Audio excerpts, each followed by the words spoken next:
Hola Marc, primero de todo te quería dar las gracias por participar en esta iniciativa y sobre todo, pues bueno, intentaremos descubrir ahora las mejores maneras de prepararse para venir a Berlín. Bueno, muchísimas gracias a ti por invitarme a este magnífico estudio aquí en Berlín. Y bueno, me habías preguntado, ¿no? Lo básico que hace falta antes de venir a Berlín, ¿no? Y dentro de esta lista de ideas que habíamos tenido, habíamos pensado libros básicos que hace falta que te lleves, que te hayas leído antes de llegar a la ciudad de Berlín.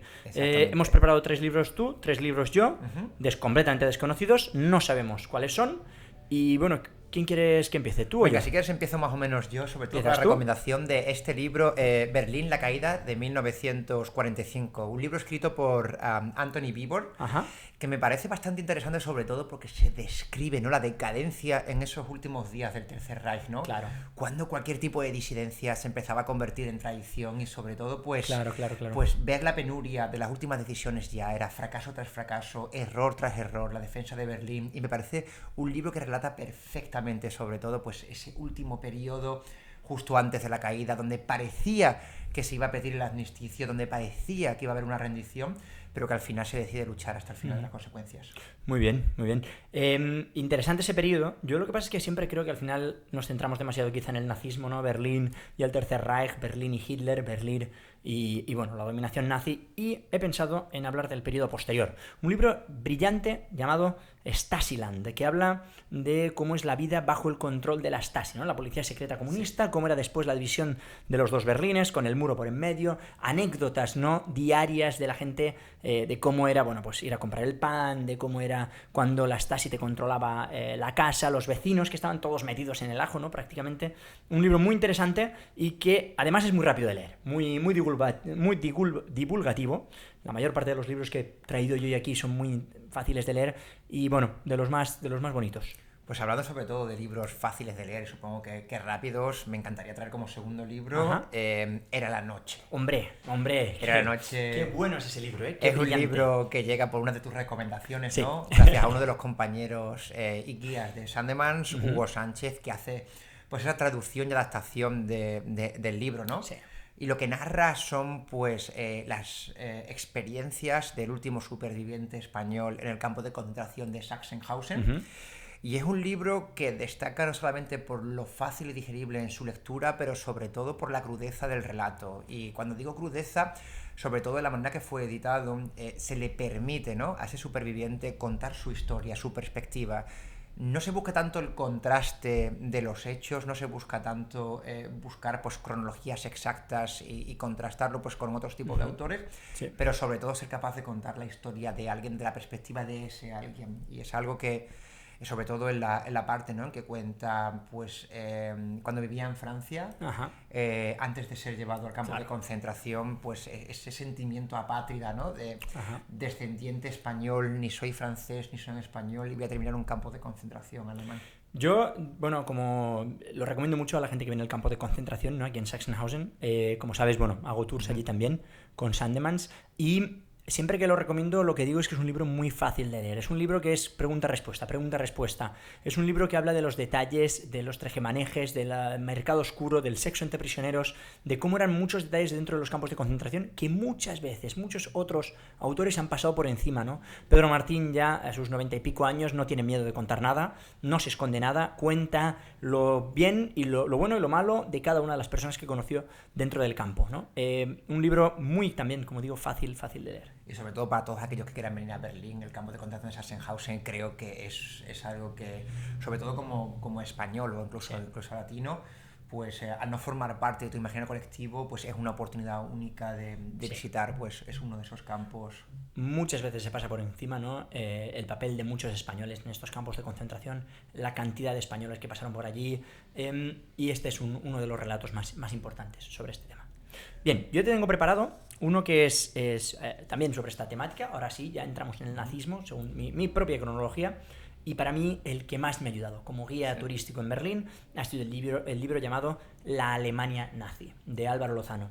Un libro increíble que habla sobre, punto por punto, las, digamos, temáticas básicas del nazismo, ¿no? Además, ha hablado siempre desde el punto de vista de los dos grandes marcos históricos, ¿no?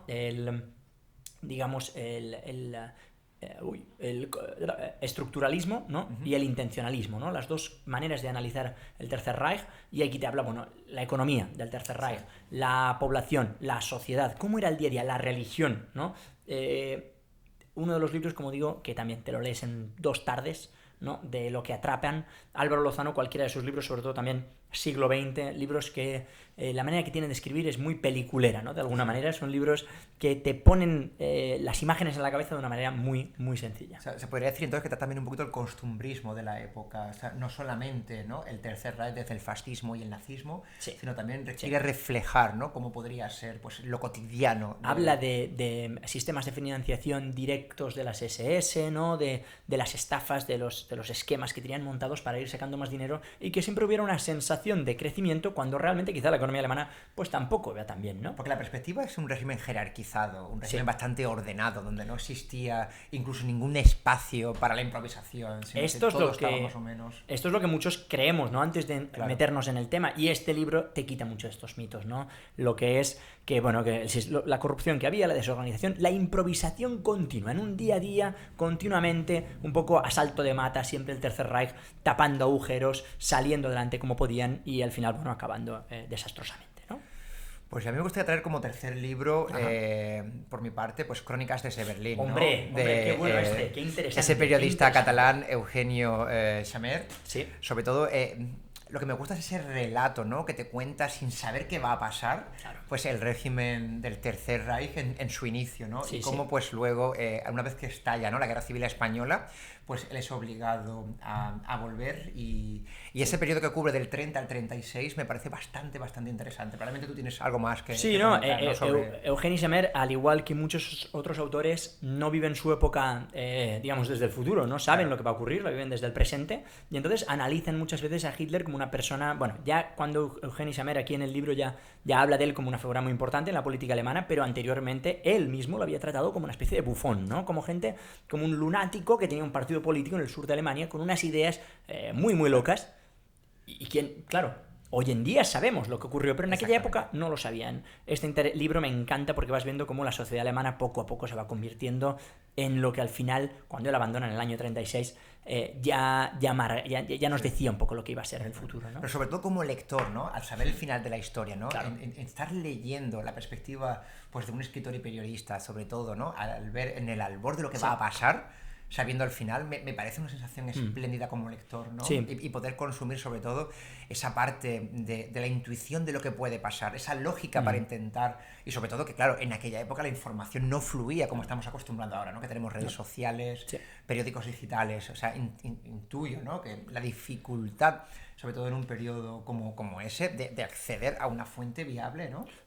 Y sobre todo también no podemos juzgarles desde el prisma de la historia, ¿no? Nosotros muy posteriormente sabemos lo que ocurrió, no podemos juzgar como ellos juzgan en ese momento, no podemos juzgarles a ellos por qué ven de una manera o de otra, ya que no estábamos en aquella época, no éramos testigos presenciales de lo ocurrido, ¿no? Y precisamente hablando de un periodo un pelín anterior al que tú has comentado, el brillante, el famoso, el más importante de los libros seguramente de la literatura alemana, Berlín Alexanderplatz, de Alfred Doblin. Un libro que relata la caída hacia el infierno de un expreso al salir de la prisión en esta República de Weimar, en estos dorados años 20, también los bajos fondos de Berlín, los bajos fondos de Charlottenburg, de Kreuzberg, de cómo la ciudad se va haciendo ciudad, ya que está todavía creciendo con esos casi 4 millones de habitantes que tenía en aquel momento, y cómo también de fondo se escucha un run run, ¿no? Un efecto, un ruido de fondo constante, que es ese nazismo, esa extrema derecha que poco a poco va creciendo y va apareciendo cada vez de manera más presente en el libro, ¿no?